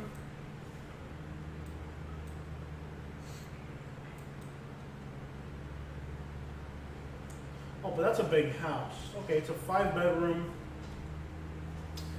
5-bedroom, 4-bath. I would never need a house that big. Saying hi from Nassau, Bahamas. We were in the weather in the storm, a bit of flooding in the coastal roads. On the other hand, Abacan, we're Bahamas under the gun now. Thank you so much for checking in from the Bahamas. And thanks for giving us that update on how things are going there. Let's take a quick look at the Bahamas real quick. You guys are right in the heart of it right now. There's the islands right there, kind of getting a pretty good hit towards West End right now. Nassau. Greetings to everybody watching from the Bahamas. Nassau down here. Yeah, they're gonna get hit up. I think you might miss most of the worst. Not much going on this way. North of you, yeah, definitely some pretty good bends coming in already. And these bends are gonna work their way. I know they said it was a northern route, but every time I look at this, it seems more and more of a south route to me. But they have affordable places in Fort Lauderdale when it comes to apartments. You know, Fort Lauderdale is not known for being affordable. It is a nice place to live, but it's not affordable. I mean, in the outskirts, we'll start off at the tip of the iceberg here. If you want a McMansion in the suburbs, $7,000. Big kitchen on a lake, big house. Now, I would never want a house that big. That's a 5-bedroom, 3-bath way out in the suburbs. The thing about Fort Lauderdale is you can get cheap, but then you're in the hood. If I were moving to Fort Lauderdale, I would really want to be like around Boca.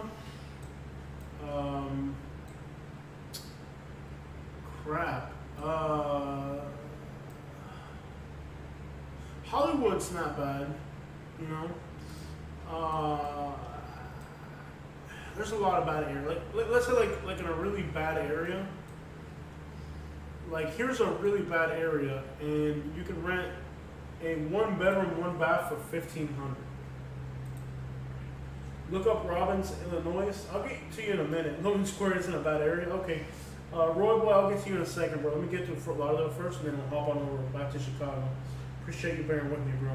A 1-bedroom, 1-bath in a bad area is $1,500. It does look nice, but notice that your kitchen is on top of your dryer. That's pretty crazy. It's tiny. It looks like a tiny little efficiency. And that's $1,500 in a bad area. Excuse me. In a bad area. This is by no means a good area. I guess if you're renting the whole house, then you're paying $3,300 for a 4-bedroom, 3-bath. Seems like the bigger house might be a bigger bang for your buck.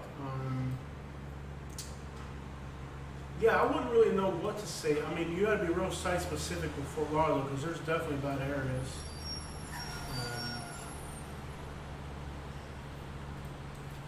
I guess if you really want a ball, you can rent a 7-bedroom, 9-bath for $95,000.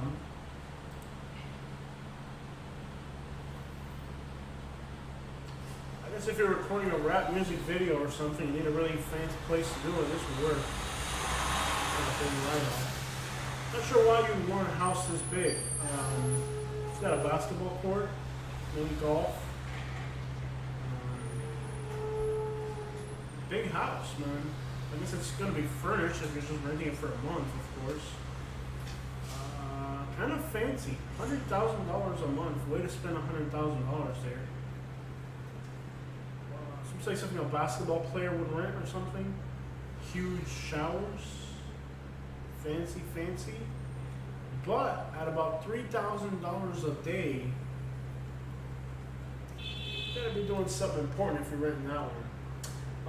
So yeah, the cost of living in Fort Lauderdale can get a little insane, to be honest. I wouldn't even know what area to start. I mean, if I were, there's not a place. I guess I would say Hollywood maybe, or like Boca maybe would be nicer. Perhaps like Boca would be alright. Fort Lauderdale. Let's take really expensive costs. Oh yeah, Florida's ridiculous. So let's hop back on over to Chicago.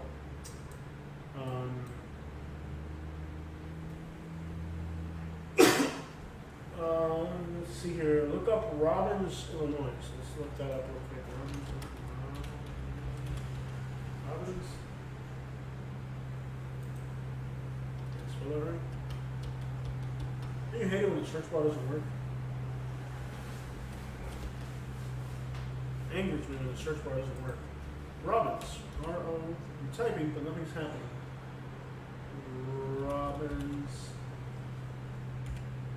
Here it is, Robbins, Illinois. Okay, it's a little area on the south side between, this looks crappy. You're south of Oaklawn, Roseland. So I'm gonna guess this is kind of like the hood, I guess, right? I'm gonna guess this is the hood. There's nothing available right in Robbins, but in the area.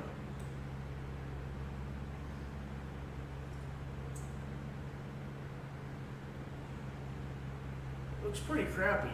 There's nothing immediately available in that area.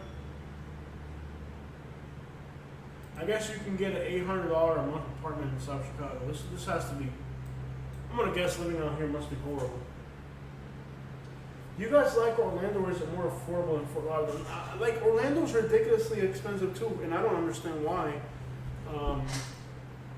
I really don't understand why Orlando's so expensive, because it's far inland. Maybe it's the attractions, maybe it's that there's better jobs, but Orlando is ridiculously expensive. Like, Orlando doesn't even make sense to me. It's like, Orlando is expensive, but you don't even get the beaches. Like, it makes no sense. Some pretty messy storms moving into southeast Florida now. We're about to get hit by this one right now. It's just a little bit of light rain and light wind outside. It's nothing crazy. But later on today, a stronger band will hit West Palm Beach. I keep thinking that this thing's gonna go straight towards Fort Myers and maybe like come up as far south as Port Charlotte. But let's look at the track real quick from. I still see it taking a more southern track, but that's not what the predictions are saying. Let's hop up on over to Windy real quick. You can see now stronger winds are starting to make it onshore. Let's look at the prediction real quick.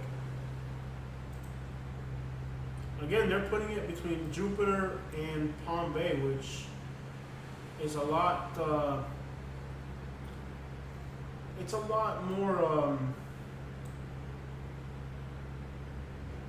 I see it coming further south, but hey, they're the experts. They're saying it's going to go north of Palm Beach, and I guess that's what they say. But I see it coming right out Palm Beach. I don't know why. Jose, what's the best way to contact you? Katie, can you write down my email address? Yeah. Southern Life YT. Katie will hit you up with my email. If it's something real simple, I can help you. And if it's like a 5-minute thing, I can help you. And if it's longer than that, like if you need like an hour of my time, then we'll do a consulting fee. But if it's something real quick, you can hit me up. Keep in mind, we try not to get too. Let's see what if the Fort Pierce Jetty Cam is still working. It was working earlier. There it is. Most people left now. That's great. Seems like people left, which is good. Seems like the waves offshore are just massive. There it is. Southern Life YT@gmail.com. So if you need to contact me via email, you can go that route. I do consulting if you need that. But you can see that the waves offshore are pretty strong. The good thing is that there's way less people here right now. You can see the wind is blowing pretty strong. There's people out there right now recording. Looks like there's 2 people out there with cameras right now recording. The wind is gusting pretty good. I know it says 30-mile-per-hour winds, but it's probably gusting a little bit more than that from here to there. You can see there's 2 people out there. They're probably live streaming. At least there's less. Maybe there's 3 or 4 people right on the jetty pier. And guys, all it would take is for one of these big waves to come in and just swamp that pier. I think what they're doing is very stupid. But you know, people for internet clout will do just about anything these days.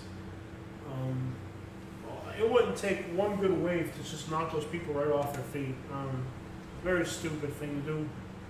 We'll come back to this later on today, but so I guess when we look at Chicago, there are $700 a month apartments. But man, this must be miserable to live out here. It's kind of ghetto. But yeah, there's definitely cheap apartments in that part of Chicago. I'm gonna guess around Roseland would be pretty bad too.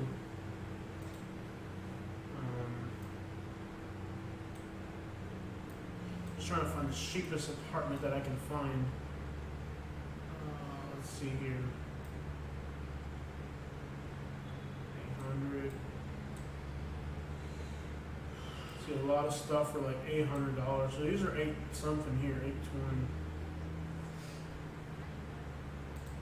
It's a 1-bedroom. Oh, thinks I'm a robot. Boom, I'm a real person. Okay. On the phone, so I'm screaming. Great listing here. You can barely see it, but you can basically live in a really crappy looking. Pretty crappy looking area for sure. Jose, have you looked at Stuart or Port St. Lucie? When you say looked at, like, have I been there before? Is that what you mean? Or have I looked at the weather? What, are you talking about weather? Are you talking about real I estate? mean, there's plenty of videos on the channel. Yeah, we've done plenty of videos out there. Is there like a really desirable part of Louisville? I guess up this way. Louisville sucks. It really does. Louisville seems like it really sucks, man. Like, even Louisville, like, I don't really see myself like in there's no like real high-end area in Louisville.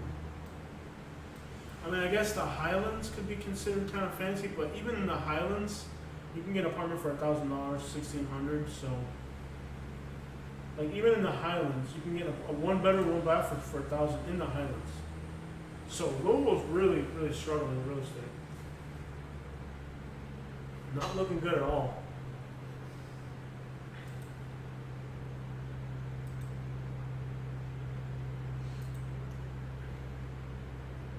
Yeah, Kentucky's definitely in bad shape. I mean, you're talking, if in the Highlands, an apartment's $1,000 in the Highlands, that's just kind of give you an indication of how bad Louisville is right now. when in a desirable area, you can rent for $1,000. It's bad. It's just, I even tried when I went to Louisville to find decent, like suburban areas that are decent, and there really aren't even. Here's a house for 4,000. Not sure why it's 4,000, but like, is there even like a really desirable part of Louisville? I don't even think there is. Like a really like upscale, kind of like really nice upscale area. I can't even think of a really expensive upscale area in Louisville. Even out here in like the northeast side, you can get an apartment for 800. You know?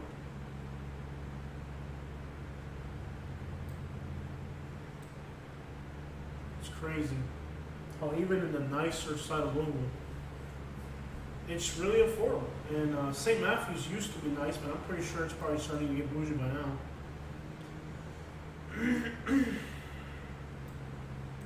Prospect maybe? There's just not too many rents up here. I see a few more expensive things down this way. So here's the more expensive thing I can find would be a 2-bedroom, 4-bath for 3,000.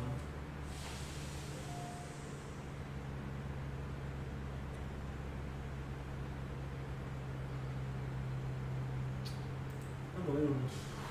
Yeah, Louisville's kind of not doing too good.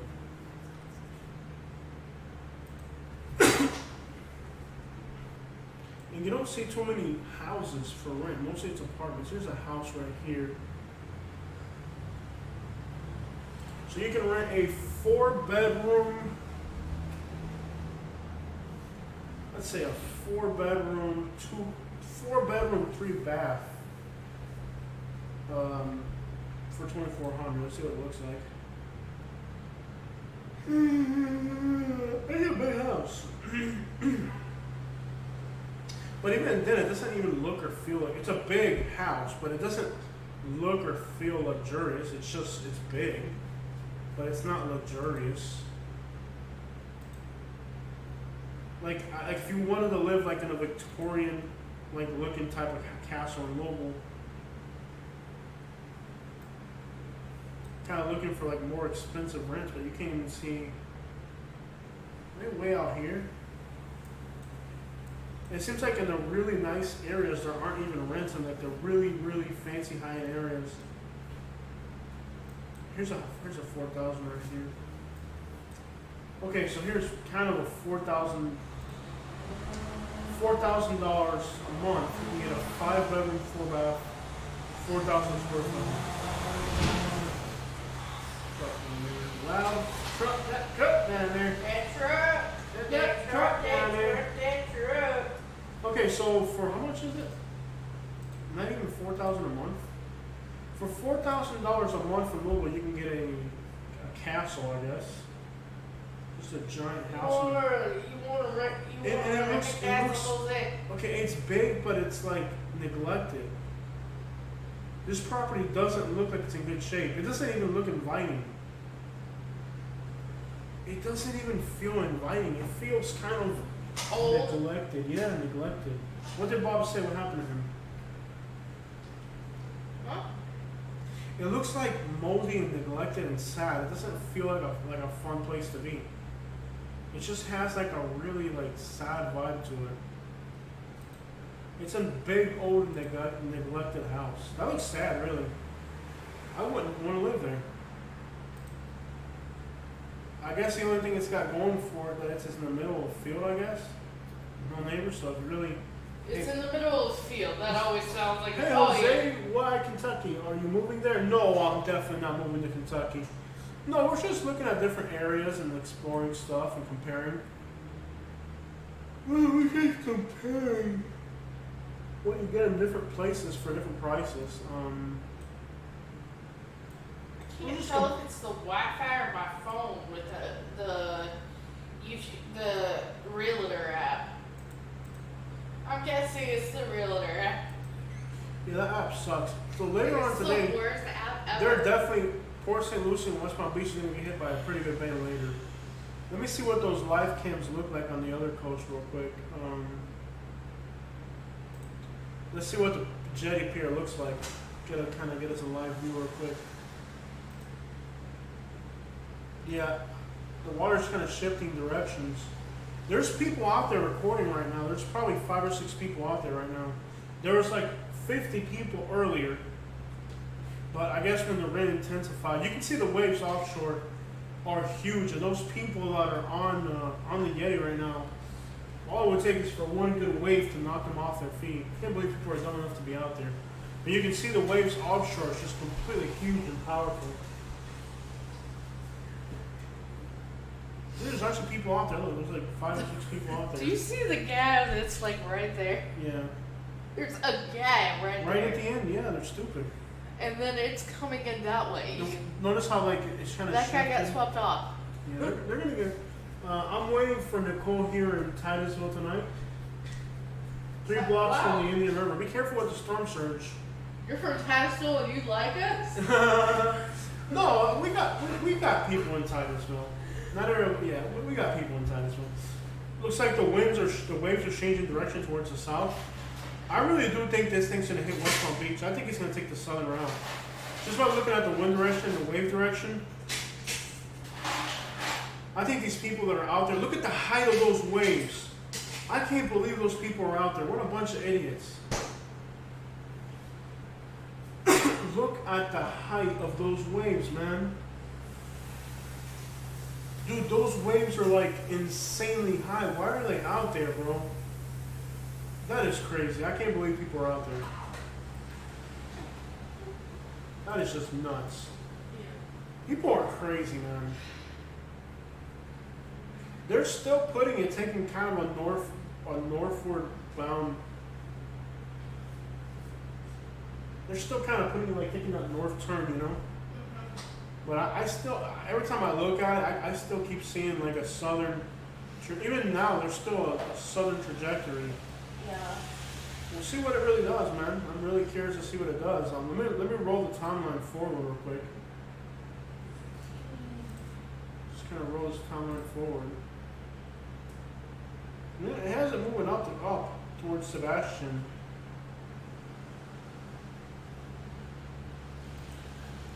Yeah, Bob. Just keep an eye on that storm surge and don't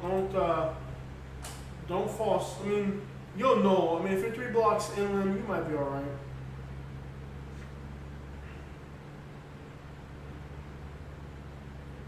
But man, these Florida real estate these prices for Florida make no sense. I mean, I wonder if there's anything for rent in Fort Myers Beach. There is. A 1-bedroom for $9,000 a month in Fort Myers Beach. I guess the building's still there. Now I don't know if this is posted before or after the hurricane, but there's 1 unit available in Fort Myers Beach for $9,000 a month. Can you imagine paying $9,000 a month to be there right now, though? You'd have to have some serious psychological issues. You'd have to. There's a house for $6,700. I'm sure it probably got storm surge damage. Location, location, location. Spend your vacation on the beach. Location, location, location. Oh yeah, that location was underwater. Oh yeah, location right there. Unbelievable, man. What a nightmare. Absolute nightmare. These prices. I wonder what the estates are going for. Okay. So there's a little efficiency in the estates. It's like a converted garage for $2,100. Can you believe that? 1 bedroom, 1 bath. It is a garage to be converted into a house in the estates. You got a fire pit. 1 bedroom, 1 bath. Looks like they didn't finish the drywall on the interior. Very cramped up and small. It's a 1 bedroom, 1 bath. It was a garage that somebody converted into an efficiency. and it's $2,100 a month. It has a washer and dryer though. Can you believe that? On 54th Avenue, of all places. Can you imagine paying $2,100 to live in somebody's garage in the United States? Wow. Not a chance in the world, man. That's wild. To live in somebody's garage, practically. Why did my live stream feed freeze? Did it freeze? It's like been frozen here for a while. Let me see if I can kind of refresh it. I think it froze. Getting an ad now. What damage would a Hurricane Warren do? Not a whole lot. Some wind. Maybe some places will have surge. Yeah. Okay. Yeah, category 1, you know, you got some rain, you got some storm surge in some places. It's not the end of the world. If the storm has tornadoes, you might have tornadoes. There haven't been any tornadoes in the storm yet. So far, there's been no tornadoes yet. Could that change once we get to like past Orlando? Absolutely. But at this point, nothing yet. That could definitely change, but at this point, there's nothing of that sort. So for $2,100, you can live in somebody's backyard garage converted to a house in the United States, and it looks like there's another converted thing behind you. That's wild. And there's nothing out there. It's like it's the middle of nowhere out in the States. There's a school, and that's it. Middle of nowhere. There's no Starbucks, nothing. A new construction. 3-bedroom, 2-bath for $3,500. It is fancy though, I'll give you that. Yeah, that's wild. At least this is fancy and elegant, you know, like it's a lot of money.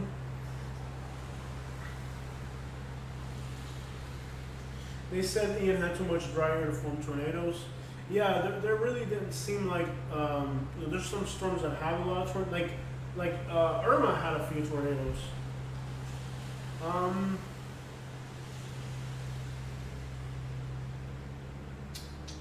Not sure what to say, guys. It's a nice house, I'll give you that. It's a lot of money though. They said Ian had too much dry air. Yep. Is it raining out there?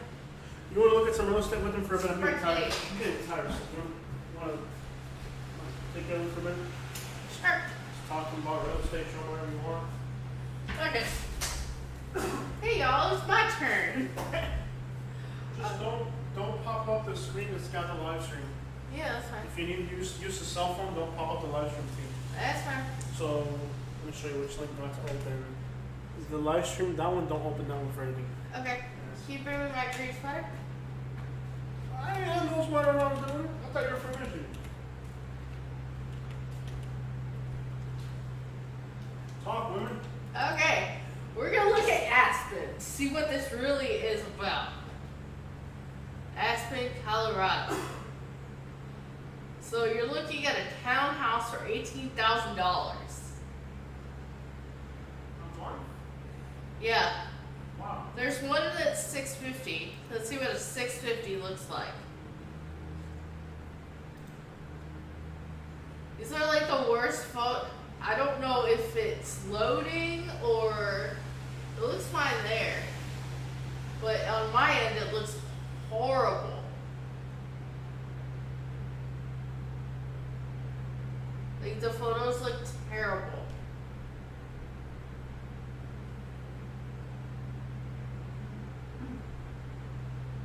Okay, it looks alright. I don't know if I would pay that much, but it looks alright. This is Aspen. 12,000, 30,000, 20,000, 24,000. Wow.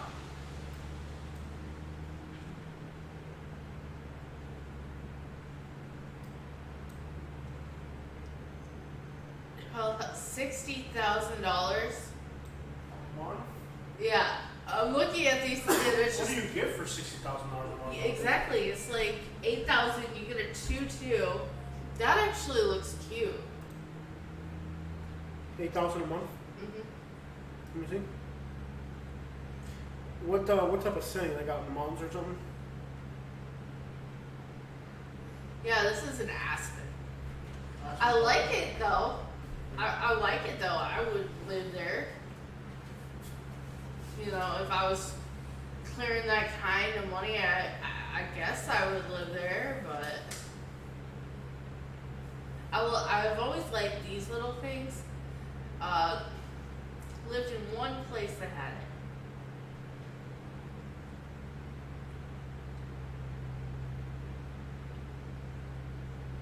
It's just an apartment. It's not even view or anything. You're just in like the center of town.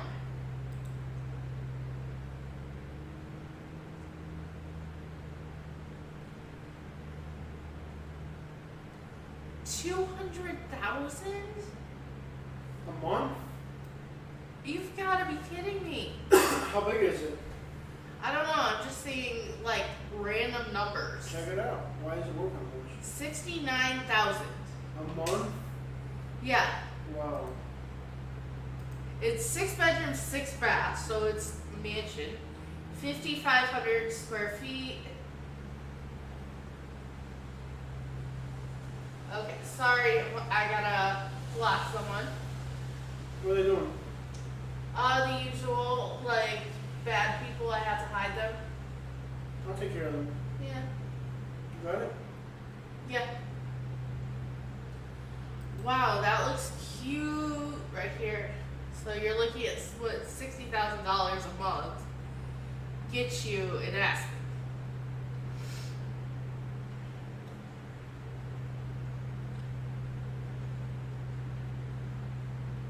It looks nice. I like it. Oh, I see them. Yeah.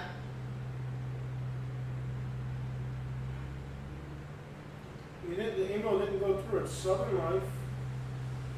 I did it a while ago. Oh, okay. Let me see what happens. I got it. Okay.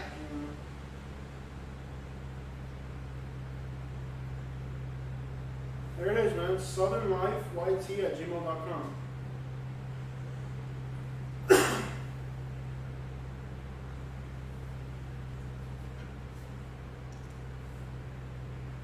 It's cute. I could say that. But let's look at some other areas. How about Wellington, Wellington what? Florida? That area's like what, so. Yeah, we only have 30 people in the chat. It's been kind of slow. It's not really an exciting hurricane. Like Ian, we had 7,000. Yeah. There's a category 5. You know, this is not really exciting at all. No, people aren't like panicked about this thing. No, it's not that big of a deal. So a regular, you can get a 4-bedroom house for $3,000. Kind of cheap. Yeah, That's a lot of house. that's a lot of house. Does it come with a pool? No. And the back even looks kind of. I mean, it's nice, but you know, it's. I want some pizzazz if I'm gonna pay that kind of money. Here we got 3,800 for a 5-bedroom, 3-bath in Wellington, Florida. Let's see about this. That's not bad. Mm-mm. Way cheaper than Naples. for Oh sure. yeah. And this is an expensive area, so. Yeah, it sure is.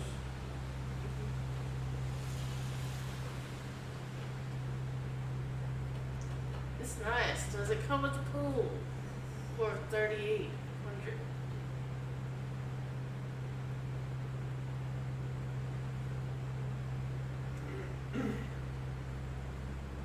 No pool.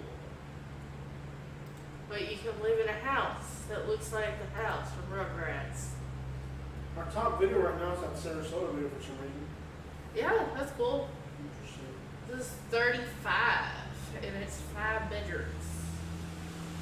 And no pool, it looks like. I like it. It looks like you can actually get a place here.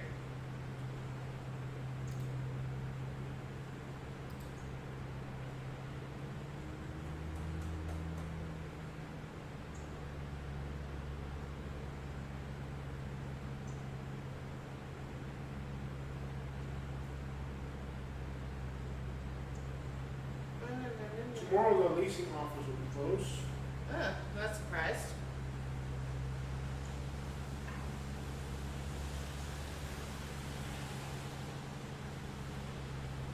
So for $3,800, you can get a 4-bedroom, 2-bath with a pool in Wellington. Jose, take care of them. I got it.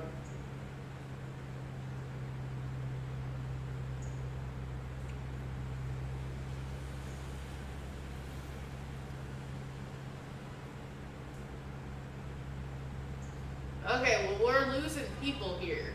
Well, you're not even talking, kid. Yeah, look at this house. It's pretty nice. But that storm ain't gonna do nothing. It's just gonna be like rain. It's just rain. Cocoa Beach, Slab Street. The Slab Street in Fort Pierce Jetty. There we go. Let's see what is. People are still on that jetty. Full screen. Yeah. Why are you on this jetty? There's a wave that just came up onto there. You can see it's on the jetty at the end. And people are still walking through it. No, they're dumb, yeah. People are dumb. You want to end the live stream? It's been pretty weak. Oh, we just got 2 more people, but let me see. Look at these people, they're still there. It came up, you can see it on the thing, and people are still on this thing. Look at the size of those waves in the background. Yeah, exactly. Look at this coming up here. You got all these people at the end.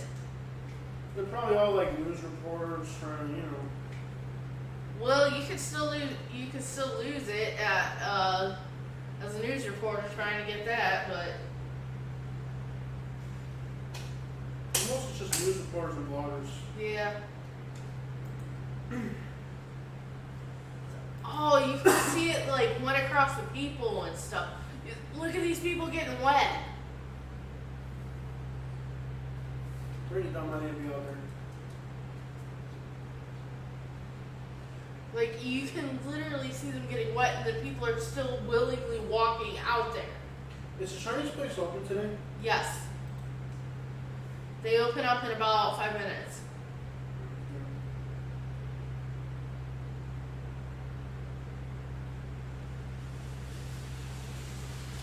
Well, I mean, there's going to be effects from it, but it shouldn't be too bad. If you live by the coast, at any time, if there is a serious storm, tropical storm or whatever, you still have to evacuate. While there could be storm surge, there might not be. There's definitely starting to be what I think will be a little bit of storm surge here, at least in this place. But it's just time will tell at what degree it's going to be. But Ian had the storm surge because it was a very powerful storm. I think we're in this live stream. Yeah, I think so too. Okay. I'll end it. Okay, y'all, we're gonna end the live stream. Thank you for watching. I'll do it. I'll end it. Okay. Yeah, not too many people are excited about this one. We had 7,000 people for the other hurricane we did this, but Yeah. that was just a much more Pizzazz.